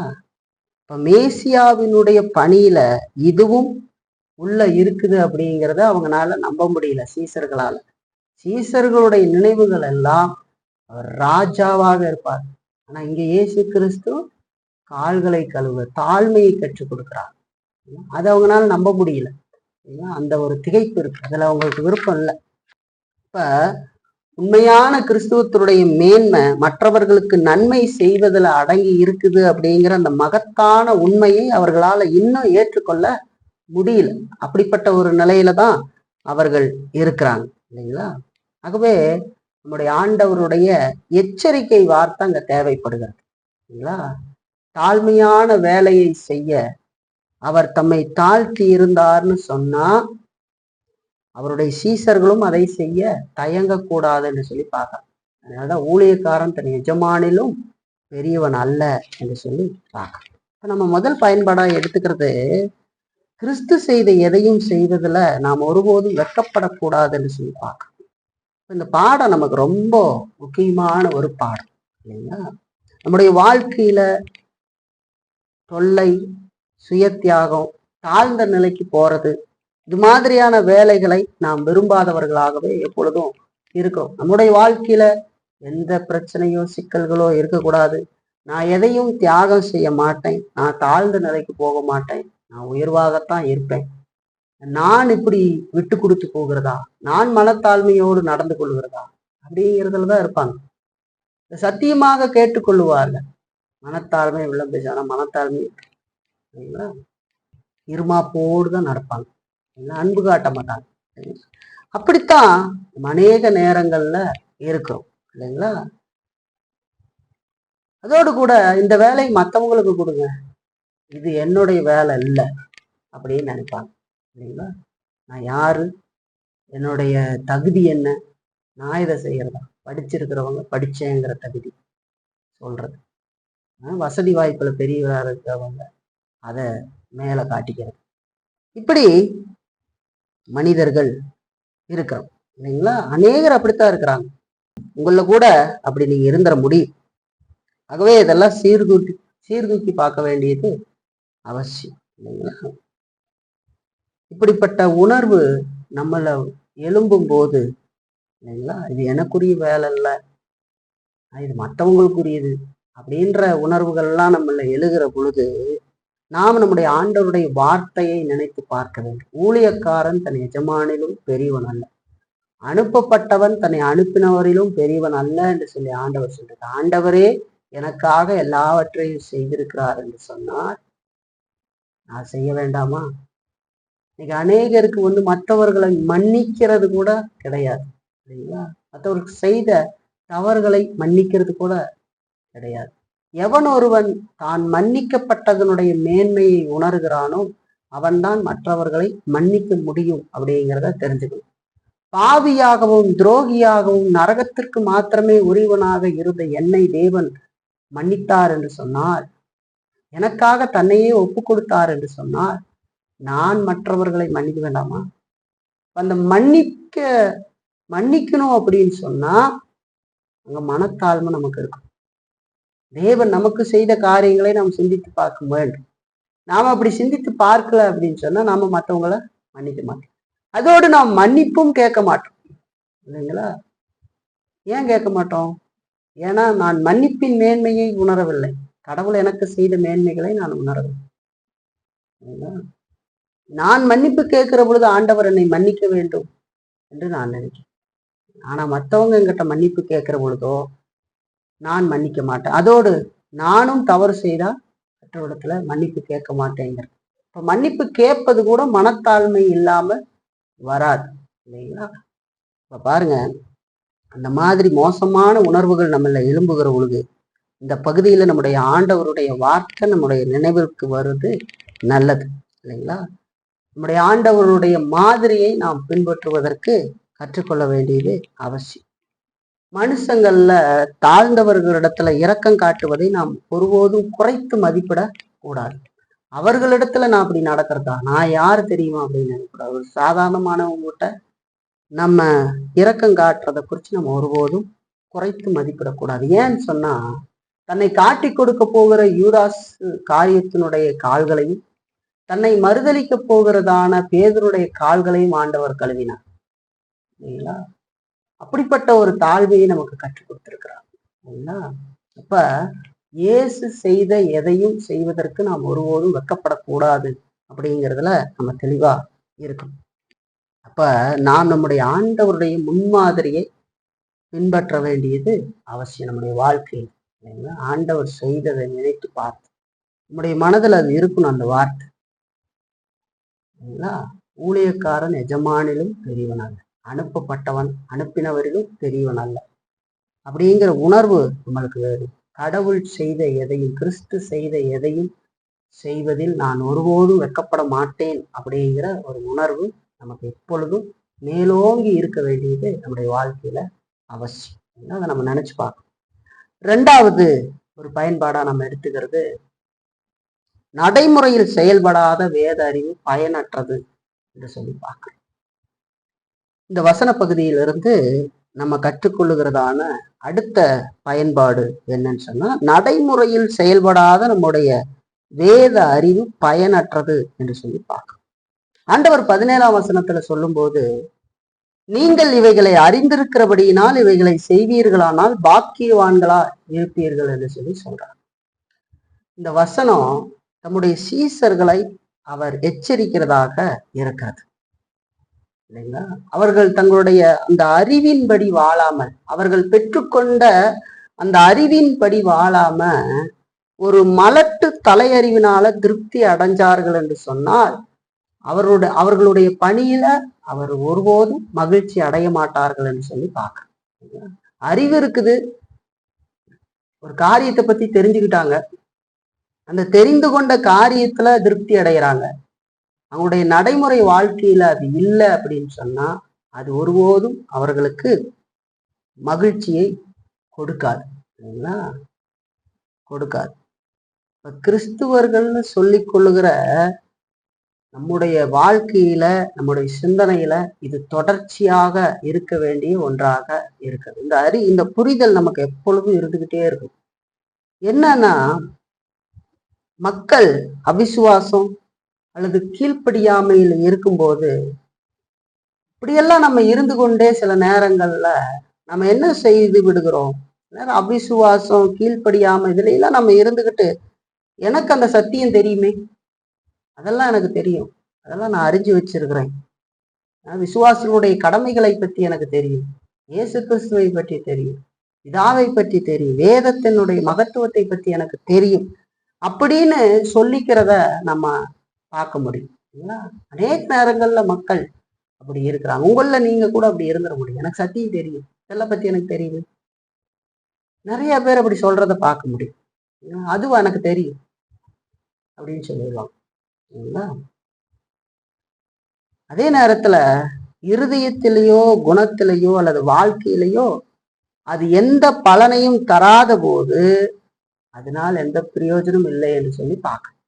அவங்க வாழ்க்கையில அது எந்த மாற்றத்தையும் கொண்டு வரல, ஆனா அறிவுல அது இருக்குதே, அதனால எனக்கு ஒரு விசுவாசம் மீட்பும் உண்டாகும் அப்படின்னு சொல்லி அவர்கள் நினைத்து கொள்ளுகிறார். நீங்க நினைச்சுக்காதீங்க அப்படி, எனக்கு இது தெரிஞ்சிருக்குது அதனால நான் மீட்புக்கு உரியவன், நான் விசுவாசத்துக்குரியவன் அப்படின்னு நினைச்சிருக்கேன் இல்லைங்களா? அப்படி நினைத்து கொண்டு தன்னைத்தானே புகழ்ந்து கொள்ளுகிற நிலையில இருக்காங்க. அதெல்லாம் பத்தி எனக்கு தெரியும் அப்படின்னு நினைச்சுக்கிட்டு அது எனக்கு விசுவாசத்தை உண்டாக்கும், அது மட்டும் போதும் மீட்புக்குரியது என்று நினைச்சு வாழ்ந்துகிட்டு இருக்காங்க இல்லைங்களா? தன்னைத்தானே புகழ்ந்து கொள்ளுகிறார். அது தவறு என்று சொல்லி பார்க்க. உண்மை அதுக்கு முற்றிலும் வேறுபட்டதாக இருக்கிறது இல்லைங்களா? நாம என்னவாக இருக்கணும், நாம எதை நம்பணும், என்ன செய்யணும் என்பதை நாம அறிந்து மட்டும் வைத்திருந்தா போதாது இல்லைங்களா? அந்த அறிவுனால நாம பாதிக்கப்படணும் இல்லைங்களா? அந்த அறிவுனால நாம் நிரப்பப்பட்டு நம்முடைய வாழ்க்கையில அது நடக்க வேண்டும் என்று சொல்லி பார்க்கணும். அந்த அறிவு நம்முடைய வாழ்க்கையில ஒரு பாதிப்பை ஏற்படுத்த வேண்டும். அந்த அறிவால் நாம் பாதிக்கப்படாமல் இருந்தோம்னு சொன்னா நாம கடவுளுடைய பார்வையில நாம் குற்றத்தை மட்டுமே சேர்த்து வைத்து கொண்டிருக்கிறோம் என்று சொல்லி பார்க்கணும். அறிவா மட்டும் வச்சுக்கிட்டா, அது எனக்கு தெரியுது நான் செய்யாம இருப்பேன் அப்படின்னு சொன்னா நான் கடவுளுக்கு முன்பதாக பாவத்தை மட்டுமே சேர்த்து வைத்து கொண்டு இருக்கிறேன் அப்படின்னு பார்க்கணும் இல்லைங்களா? இப்ப நாம மனத்தாழ்மையோடும் அன்போடும் இருக்க வேண்டும் என்பதை நாம் அறிந்து மட்டும் வைத்திருந்து அதன்படி வாழாமல் இருக்கிறது நம்மை தொடர்ந்து பெருமையிலையும் சுயநலத்தோடும் இருக்கும்படி அது செய்யும் என்பதை நாம் மறக்கக்கூடாது சரிங்களா? மனத்தாழ்மையோடு அன்போடு இருக்கணும்னு சொன்ன சத்தியத்தை நம்ம கேட்டு வச்சிருக்கிறோம். அது நம்முடைய நடைமுறை வாழ்க்கையில அது இல்லை அப்படின்னு சொன்னா அது நம்மை தொடர்ந்து பெருமையிலும் சுயநலத்திலேயுமே இருக்கும்படி வைக்கும் என்று சொல்லி பார்க்கணும் சரிங்களா? ஆகவே நம்ம விழித்திருந்து மனம் திரும்பல அப்படின்னு சொன்னா அது நம்மளை மேலும் ஆழமான படுகொலியில தள்ளும் என்பதை நாம மறக்க கூடாது. உண்மையில கிறிஸ்துவ வாழ்க்கை அப்படிங்கிறது நடைமுறையில் செயல்படுகிறது அப்படிங்கிறத மறந்துடக்கூடாது. நடைமுறையோடு தொடர்புடையது கிறிஸ்துவ வாழ்க்கை. ஏதோ சொல்லுது பாருங்க, யாக்கோப்புல 4ஆம் அதிகாரம் 17ஆம் வசனம். ஆதலால் ஒருவன் நன்மை செய்ய அறிந்தவனாய் இருந்தும் அதை செய்யாமற் போனால் அது அவனுக்கு பாவமா இருக்கும் என்று சொல்லப்படும். ஆதலால் ஒருவன் நன்மை செய்ய அறிந்திருந்தும் அதை செய்யாமற் போனால் அது அவனுக்கு பாவமா இருக்கும். அப்ப அந்த அறிவை மட்டும் வளர்த்து கொண்டு அதன்படி நாம் நடக்காத பொழுது கடவுளுடைய பார்வையில நாம் பாவத்தை மட்டுமே சேர்த்து வைக்கிறவர்களாக இருப்போம். ஆகவே நாம் விழித்திருந்து மனம் திரும்ப வேண்டும் என்று சொல்லி பார்க்க நம்முடைய வாழ்க்கையில ஒவ்வொரு நாளும் நம்ம அதை நடைமுறைப்படுத்துவதற்கு பசுத்தாவியின் துணையோடு முயற்சிக்க வேண்டும் என்று சொல்லி பார்க்க. அப்ப நடைமுறையில் செயல்படாத வேத அறிவு பயனற்றது அப்படிங்கிறத மறந்துடக்கூடாது. சரிங்களா? இங்க இன்னொரு காரியத்தை நம்ம தெரிஞ்சுக்கணும். அறிவுங்கிறது ரொம்ப முக்கியமானது. வேத அறிவுங்கிறது ரொம்ப முக்கியமானது தான். அதை நம்ம வெறுக்க கூடாது. ஒரு வகையில நம்ம பார்த்தோம்னா அதுதான் நம்முடைய ஆத்மாவினுடைய கிறிஸ்துவத்தினுடைய தொடக்கமா இருக்கு. நம்முடைய ஆத்மாவில கிறிஸ்துவத்தினுடைய தொடக்கமா இருக்கிறது வேத அறிவு தான். வேத அறிவு தான் நம்மை மீட்பதற்கு நம்மை நடத்துகிறது. அப்ப வேத அறிவை நம்ம வெறுக்க கூடாது.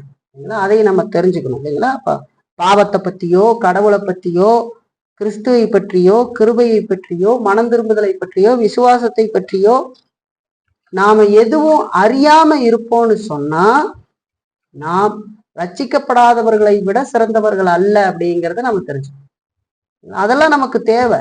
இந்த அறிவெல்லாம் நமக்கு தேவைதான். ஆனா நாம் அறிவை மிகைப்படுத்தக்கூடாது என்று சொல்லி பார்க்க.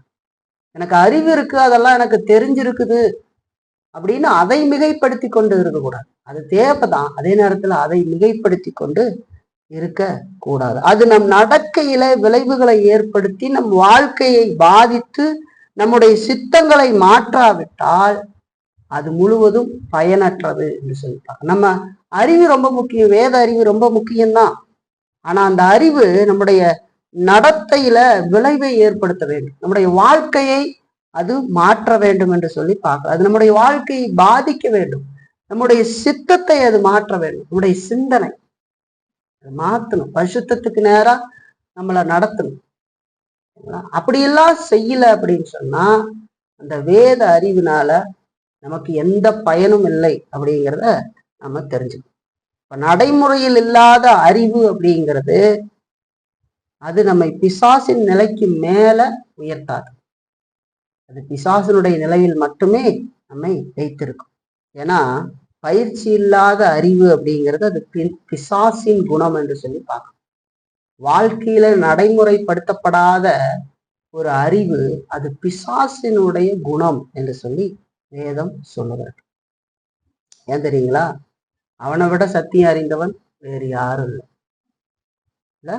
அவனை விட தீமை செய்கிறவனும் வேறு யாரும் இல்லை என்பதை நம்ம ஒருபோதும் மறந்து விடக்கூடாது. பாருங்க, லூக்காவுல பாருங்க, லூக்கா 4ஆம் அதிகாரம் 34ஆம் வசனம். அவன், ஐயோ நசரேனாகிய இயேசுவே, எங்களுக்கும் உமக்கும் என்ன? எங்களை கெடுக்கவா வந்தீர்? உம்மை இன்னார் என்று அறிவேன், நீர் தேவனுடைய பரிசுத்தர் என்று உரைத்த சத்தமிட்டான் என்று சொல்லி பார்க்க. அசுத்த ஆவி பிடித்திருந்த மனிதன் இல்லைங்களா ஜெபாலயத்துல இருக்கிறான் இல்லைங்களா? அங்க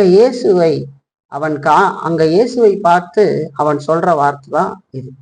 சொல்ற வார்த்தை பாருங்க, இந்த பிசாசு சொல்லுது, நீர் தேவனுடைய பரிசுத்தர் என்று உரைத்த சத்தமிட்டார். பிசாசுக்கு தெரியுது அவர் யார் அப்படிங்கிறது. அவனுக்கு சத்தியம் தெரியுது இல்லைங்களா? தெரியாம எப்படி சொல்றது இல்லைங்களா? இயேசுவை சோதிக்கிற பொழுதும் அருமையாக அவன் சத்திய வசனத்தை எடுத்து தவறா பயன்படுத்துற பார்க்க. சத்தியத்தை எடுத்து தவறா பயன்படுத்த. நீ தேவனுடைய குமாரனையானா இங்கிருந்து தாளக்குடி, தேவ தூதர்கள் தம்முடைய கரங்கள்னாலே ஏந்தி கொண்டு போவார்கள் என்று எழுதி இருக்கிறதே சொல்லி 91ஆம் சங்கீதத்தை எடுத்துட்டார் இல்லைங்களா? அவன் சத்தியத்தை அறிந்தவன் தான் இல்லைங்களா? யாக்கோபுல பாருங்க 2:19 சொல்றத பாருங்க, தேவன் ஒருவர் உண்டென்று விசுவாசிக்கிறார், அப்படி செய்கிறது நல்லதுதான். பிசாசுகளும் விசுவாசித்து நடுங்குகின்றன என்று சொல்லி சொல்றத பார்க்க. தேவன் ஒருவர் உண்டென்று விசுவாசிக்கிறார். அப்படி செய்கிறது நல்லதுதான். பிசாசுகளும் விசுவாசித்து நடுங்குகின்றன என்று சொல்லி. இப்போ நாம் வாழ்க்கையில இங்க சொல்லப்படுற வார்த்தையை நம்ம கவனிச்சு பார்க்கணும். தேவன் ஒருவர் உண்டென்று விசுவாசிக்கிறார். பிசாசுகளும் விசுவாசித்து நடுங்குகின்றன. என்ன, நீ விசுவாசிச்சுட்டு மட்டும் இருந்தா போதாது. அது அறிவா மட்டும் தெரிஞ்சு வச்சிருந்தா போதாது. ஏன்னா பிசாசுக்கும் தெரியும் தேவன் ஒருவர் உண்டு என்று சொல்லி தெரியும். அது நடுங்குகிறது என்று சொல்லி பார்ப்போம். இப்ப பாருங்க, நடைமுறையில் இல்லாத அறிவு அப்படிங்கிறது அது பிசாசின் நிலைக்கு மேல நம்மளை உயர்த்தாது. அவனுடைய குணாதிசயத்தை வெளிப்படுத்துகிறதாக மட்டுமே அது இருக்கும். சாத்தானுக்கு சத்தியம் தெரியும், ஆனா அதற்கு கீழ்ப்படிய அவனுக்கு விருப்பம் இல்லை என்று சொல்லி பார்க்க. கீழ்ப்படிய மாட்டான், கீழ்ப்படிய முடியாது. அப்போ சத்தியத்தை அறிந்திருந்து நாம் அதற்கு கீழ்ப்படியாமல் இருக்கிற பொழுது நாம் பிசாசின் குணாதிசயங்களை வெளிப்படுத்துகளாகவே இருப்போங்கிறத நம்ம மறந்துடக்கூடாது. யூதாசுக்கு சத்தியம் தெரியும் இல்லைங்களா? யூதாசுக்கு சத்தியம் தெரியும், ஆனா அதற்கு கீழ்ப்படியும். அது என்ன குணாதிசயம்? பிசாசினுடைய குணாதிசயம். பிசாசுகளும் விசுவாசித்து நடுங்குகின்றது அப்படின்னு சொல்றாரு. யார்? கிரியை இல்லாத விசுவாசம் செத்தது என்று சொல்லி சொல்றாரு. நாம தெரிஞ்சுக்கணும், நடைமுறையில் செயல்படாத வேத அறிவு பயனற்றது. ரொம்ப கவனமா இருந்து மனம் திரும்ப வேண்டியது அவசியம். வாழ்க்கையில அந்த வார்த்தை செயல்படுதா? நான் அதற்கான முயற்சியில ஈடுபடுறேனா? என் வாழ்க்கையில நான் என்ன செய்துகிட்டு இருக்கேன் அப்படிங்கிறது ரொம்ப கவனமா இருந்து பார்க்கணும். அதுதான் ஆண்டவர் 17ஆம் வசனம் சொல்றார், நீங்கள் இவைகளை அறிந்திருக்கிறபடினால் இவைகளை செய்வீர்களானால் பாக்கியவான்களா இருப்பீர்கள். அவனுடைய இருதயம் தெரியுது. அவங்க இருதயம் இப்ப அதை செய்யறதுக்கு விருப்பமில்லாத நிலையில் இருக்கு. அந்த சத்தியம் தெரிஞ்சிருக்குது, ஆனா செய்யற விருப்பமில்லாத நிலையில் இருக்கு. இப்ப நீங்க அதை செய்கிற பொழுது பாக்கியவான்களாய் ஆசீர்வதிக்கப்பட்டவர்களா இருப்பீர்கள் என்று சொல்லி சொல்றாரு. நம்முடைய வாழ்க்கையில அதை சிந்திச்சு பார்க்கணும். நடைமுறையில் நாம் கேட்ட சத்தியம், ஒவ்வொரு பிரசங்க நேரத்திலையும் நான் சில நேரம் நினைவுபடுத்துறேன் உங்களுக்கு. அது அதிக முறை வாழ்க்கையை மாற்றாத இந்த சத்தியத்தினால எந்த பிரயோஜனம் இல்லை. வாழ்க்கையில அது எந்த மாற்றத்தை உருவாக்கலைன்னா அதை வச்சு என்ன பண்றது? எனக்கு ஆதியாகமத்துல இருந்து வெளிப்படுத்தல் விசேஷம் வரைக்கும் எனக்கு தெளிவா பல விஷயங்கள் தெரியுது. அதை வச்சு என்ன பண்றது? ஒரு பயனும் இல்லை என்று சொல்லி நான் பார்க்கறேன் இல்லைங்களா? அதனால எந்த பயனும் இல்லை. ஆகவே நம்ம கவனமா இருந்து மனம் திரும்புவதற்கு கற்றுக்கொள்ள வேண்டும். நம்முடைய வாழ்க்கையில ஒவ்வொரு காரியத்தையும் ரொம்ப கவனத்தோடு நம்ம கற்றுக்கொண்ட வார்த்தையை நினைத்து பார்த்து அதன்படி நாம் நம்மை தாழ்த்த வேண்டியது அவசியம் என்று சொல்லி பார்க்கணும் இல்லைங்களா? நம்ம அதை செய்வோம், கடவுள் நடத்துவார். மூணாவது பயன்பாடா நம்ம பார்க்கறது என்னன்னு கேட்டா, மூணாவது ஒரு பயன்பாடு பார்த்து நம்ம முடிக்கலாம். கிறிஸ்து தன்னுடைய மக்கள் அனைவரையும் பற்றிய சரியான அறிவை கொண்டிருக்கிறார் என்று சொல்லி பார்க்க. போலியானவர்களுக்கும் உண்மையானவர்களுக்கும் உள்ள வேறுபாட்டை அவரால் பார்க்க முடியும் என்பதை நாம் மறந்துவிடக்கூடாது. நம்முடைய போலியான நடவடிக்கைகளுக்கும் உண்மையான நடவடிக்கைகளுக்கு உண்டான வித்தியாசம் அவருக்கு நன்கு தெரியும் என்பதை மறந்துடக்கூடாது இல்லைங்களா? வாழ்க்கையில சில நேரம் பலர் சபையை ஏமாற்றி விடுகிறார்கள் இல்லைங்களா? சபையை ஏமாற்றி சபைக்குள்ளும் அங்கத்துவர்களாக கூட ஆயிடுறாங்க. சிலர் ஊழியக்காரர்களாகவும் வந்து விடுகிறார்கள் இல்லைங்களா? ஆனா இயேசு ஒருபோது ஏமாற்ற முடியாதுன்னு தெரிஞ்சு, அவரை ஏமாற்ற முடியாது. சபை சில குறைபாடுனால உள்ள வந்துடுறாங்க, விசுவாசிகள் ஆயிடுறாங்க, சிலர் ஊழியக்காரராக கூட ஆயிடுறாங்க. ஆனா இயேசுவை ஒருபோதும் ஏமாற்ற முடியாது, அவர் ஒருபோதும் ஏமாற்றப்படுவதில்லை அப்படிங்கிறத நம்ம நினைச்சு பார்க்கணும். அவர் இருதயத்தை பார்க்கிறார், நம்முடைய நினைவுகளை பார்க்கப்போ ஆண்டவர் உங்களுடைய இருதயத்தை பார்க்க, என்ன நினைவுல ஆராதனையில, என்ன விதத்துல கடவுளை நீங்க நேசிக்கிறீங்க, எல்லாம் ஆண்டவருக்கு தெரியும். இருதயத்தை பார்க்கிறார் என்று சொல்லி பார்க்கணும். அவர் சொல்றாரு 18ஆம் வசனத்துல, நான் தெரிந்து கொண்டவர்களை அறிவேன்னு சொல்றார். என்னுடையவர்கள் யார் என்பது எனக்கு தெரியும்னு சொல்றார். இப்ப நம்முடைய கர்த்தராகிய இயேசு கிறிஸ்துவை பற்றின இந்த பூரண அறிவு அது ரொம்ப பரிசுத்தமான ஒரு சிந்தையாக இருக்கு. நம்முடைய வாழ்க்கையில அது நமக்கு தெரிஞ்சிருக்கும். எப்பொழுதும் நம்முடைய சிந்தனையில இருக்கணும். ஆண்டவருக்கு எல்லாம் தெரியும். அவர் நம்முடைய இருதயத்தை பார்க்கிறாரு. இங்க மட்டும் இல்ல, உங்களுடைய தனிப்பட்ட ஒவ்வொரு நேரத்திலையும் வாழ்க்கையிலும் ஆண்டவருக்கு நம்முடைய இருதயம் தெரியும். நம்முடைய நினைவுகள் எல்லாம் தெரியும். தம்முடையவர்களை அவர் அறிந்திருக்கிறேன்னு சொல்லி இருக்கிறார் இல்லைங்களா? அந்த புரிதல், அந்த சிந்தனை நமக்கு வேணும் இல்லைங்களா? அப்படிப்பட்ட சிந்தனை 2 காரியங்களை நமக்கு வெளிப்படுத்துகிறது. 2 காரியங்களை வெளிப்படுத்தி கொடுக்குது. ஒண்ணு என்னன்னு கேட்டீங்கன்னா, அப்படிப்பட்ட அறிவு, அவருக்கு இருக்கிற அந்த காரியம் இல்லைங்களா? அவர் தேவன். அவரை பற்றின அந்த அறிவு நயவஞ்சகனை எச்சரிக்கையினால நிரப்பி மனம் திரும்புவதற்கு அவனை தூண்டும் என்று சொல்லி பார்க்க அவனை தூண்டும். இந்த அறிவு, கடவுள் எல்லாவற்றையும் அறிந்திருக்கிறார், நான் தெரிந்து கொண்டவர்களை அறிவேன் அப்படிங்கிற அந்த அறிவு, ஆண்டவர் சொன்ன அந்த வேத வார்த்தையினுடைய அறிவு நயவஞ்சகனாக மாய்மாலக்காரனாக இருக்கிறவனை எச்சரிக்கையினால நிரப்பி மனம் திரும்புவதற்கு அவனை தூண்டும் என்று சொல்லி பார்க்க தூண்டும். உங்களுடைய வாழ்க்கையில நீங்க நினைச்சு பாருங்க, எப்படி கடவுளுக்கு முன்னாடி இருக்கிறீங்க. எல்லாவற்றையும் பார்க்கிற நியாயாதிபதி ஆகிய அவருடைய கண்கள் அப்படிப்பட்ட மனிதனை முழுவதுமாக பார்க்கிறது அப்படிங்கிறத நம்ம மறந்துடக்கூடாது. இயேசு கிறிஸ்துவுக்கு நல்லா தெரியும் யூதாஸ் காரியத்தை பற்றி. அவன் மாய்மாலக்காரனாக இப்படி செயல்படலாம், ஆனா ஆண்டவருக்கு அது தெரியும்.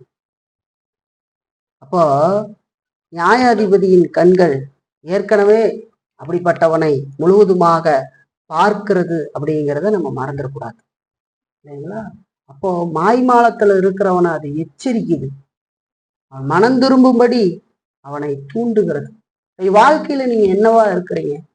இன்னும் மனம் திரும்பாம, கடவுளிடத்துல வராம, கடவுளுடைய பிள்ளைகளா இல்லாம அப்படி வாழ்ந்துகிட்டு நீங்க இருப்பீங்க அப்படின்னு சொன்னா, உங்களுக்கு வர வார்த்தை அதை மறந்துடக்கூடாது.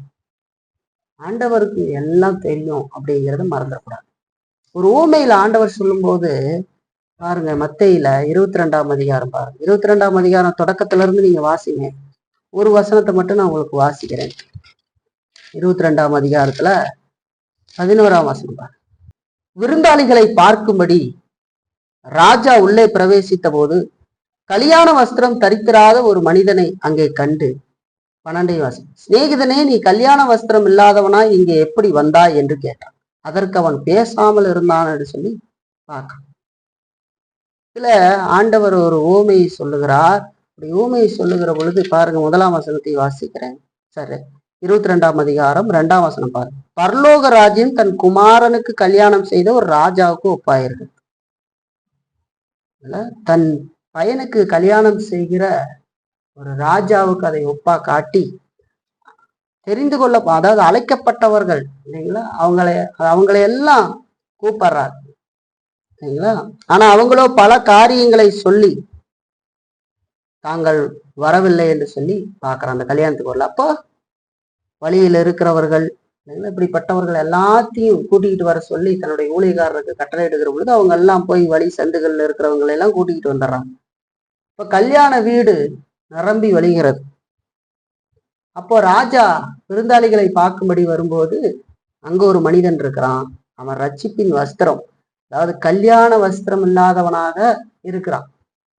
கல்யாண வஸ்திரம் இல்லாமல் நீ எப்படி இங்க வந்த அப்படின்னு கேட்கிறாரு. அவன் பேசாமல் இருந்தான்னு சொல்லிப்பாங்க இல்லைங்களா.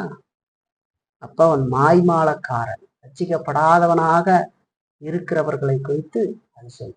இப்ப ரட்சிப்பின், அதாவது அந்த கல்யாண வஸ்திரத்தினுடைய தேவையை ஆண்டவர் இப்பொழுது பேசுகிறார், நம்மோடு கூட பேசுகிறார். அப்ப ஆண்டவரை பற்றின அந்த அறிவு நயவஞ்சகனை எச்சரிக்கையினால் நிரப்பி மனம் திரும்புவதற்கு அவனை தூண்ட வேண்டும் என்று சொல்லி பார்க்கணும். தூண்டணும். வாழ்க்கையில நினைச்சுக்கங்க, நியாயத்தீர்ப்பு நாள்ல வெக்கப்படாமல் இருக்கிறதுக்கு தன் மாய்மாலத்தை ஒதுக்கிட்டு தாமதமாகிறதுக்கு முன்னாடி தன் பாவத்தை ஒப்புக்கொண்டு மனம் திரும்ப வேண்டும் என்று சொல்லி பார்க்கணும். நியாயத்தீர்ப்பு நாள் வரும், அதுக்கு முன்னாடி மாய்மாலத்தை ஒதுக்கி தாமதிக்க கூடாது. சரிங்களா? அதை ஒதுக்கிட்டு தன் பாவத்தை ஒப்புக்கொண்டு அதுல இருந்து மனம் திரும்புவதற்கு கற்றுக்கணும். சரிங்களா? அதைத்தான் நமக்கு சொல்லுது, எல்லாவற்றையும் அவர் அறிவார், நான் தெரிந்து கொண்டவர்களை அறிவேன்னு சொல்றார்.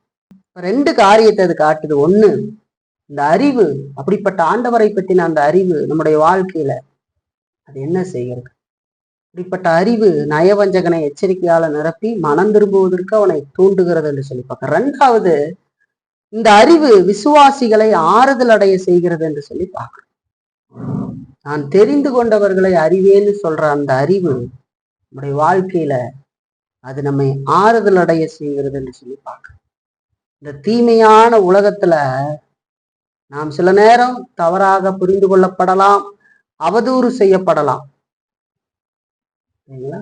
அப்படியெல்லாம் நாம் செய்யப்படுகிற பொழுது நம்முடைய எஜமானருக்கு எல்லாம் தெரியும் அப்படிங்கிறத நாம் நினைச்சு நாம் ஆறுதல் அடையும். நாம் நீதியாக வாழுகிற பொழுது சில நேரம் இந்த உலகம் நம்மை அவமானப்படுத்துகிறது, அவதூறு செய்கிறது. இந்த நேரத்திலலாம் நம்முடைய ஆண்டவருக்கு எல்லாம் தெரியுங்கிற அந்த நினைவுல, அறிவுல நாம ஆறுதல் அடைய முடியும். சரிங்களா? நம்ம எவ்வளவு பலவீனமானவர்களாகவும் ஒரு தோல்வியுற்றவர்களாக இருந்தாலும் நம்முடைய உண்மை நேர்மையை அவர் அறிவார் என்பதை மறந்திருக்கிறார். உலகத்துல நாம் பாவத்தை அழித்தொழித்து வாழுகிறோம். நேரம் பலவீனமாய் ஆக்கி இருக்கும். பலவீனமானவர்கள் தான். ஆனால் நம்முடைய உண்மையும் நேர்மையும் அவருக்கு தெரியும். நம்ம வேதத்திற்காக வாழ வேண்டும் என்று சொல்லி விரும்புகிறதும் அதற்காக முயற்சிக்கிறதையும் ஆண்டவர் அறிவார். சரிங்களா? அது தெரியும். அப்ப காலம் ஒன்று வரும், அப்பொழுது அவர் தம்முடைய பிதாவுக்கு முன்பாக நம்மை அறிக்கையிடுவார் என்று சொல்லி பார்க்கணும். சரிங்களா? அது எப்படி இருக்கும்?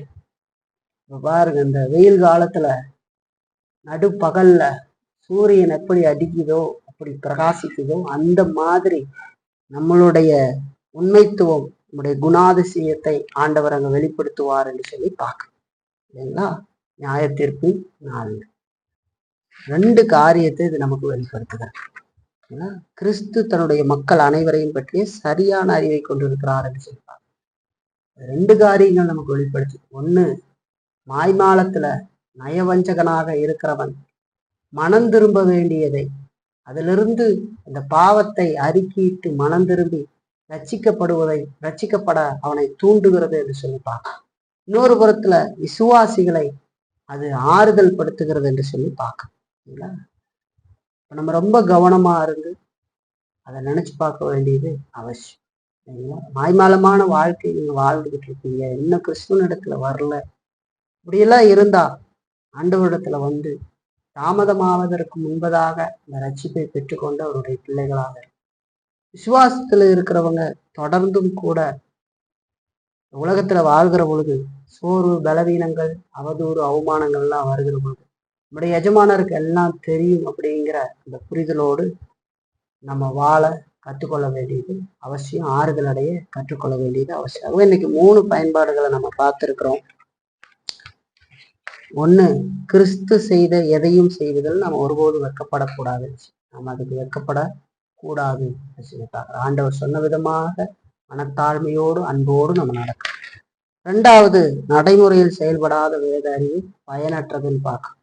அப்போ நமக்கு இருக்கிற அறிவு நம்முடைய வாழ்க்கையை பாதித்து அது நம்மள வெளிப்படணும், நம்மளை மாற்றத்தை கொண்டு வரணும் அப்படிங்கிறத மறந்துடக்கூடாது. அப்படி இல்லாத அறிவு பிசாசினுடைய குணமாக மட்டுமே இருக்குங்கிறத நம்ம ஆழமா உணர்ந்து கொள்ளணும். 3வது, கிறிஸ்து தன்னுடைய மக்கள் அனைவரையும் பற்றி சரியான அறிவை கொண்டிருக்கிறாருன்னு சொல்லி பார்க்க ரொம்ப கவனத்தோடு அதை நாம் நினைச்சு பார்க்கணும். நம்முடைய சிந்தனையில் அது தொடர்ச்சியாக இருக்க வேண்டிய ஒன்றாக இருக்கிறது என்பதை நம்ம மறந்துடக்கூடாது. ஏன்னா நம்ம மனம் திரும்பும்படி அது நம்மை அழைக்கிறது. அதோடு நம்முடைய அதாவது 1, நயவஞ்சகனை மனம் திரும்பும்படி அது அழைக்கிறது. 2வது, விசுவாசிகளை அது ஆறுதல் படுத்துகிறது என்று சொல்லி பார்க்கணும். ஆகவே இந்த பகுதியிலிருந்து இதெல்லாம் நம்ம பார்க்குறோம். நம்முடைய வாழ்க்கையில அதையெல்லாம் நினைப்போம். கடவுளுடைய துணையோடு கூட அதுக்கு கீழ்ப்படி நடப்போம். கர்த்தர் நம்மை நடத்துவார்.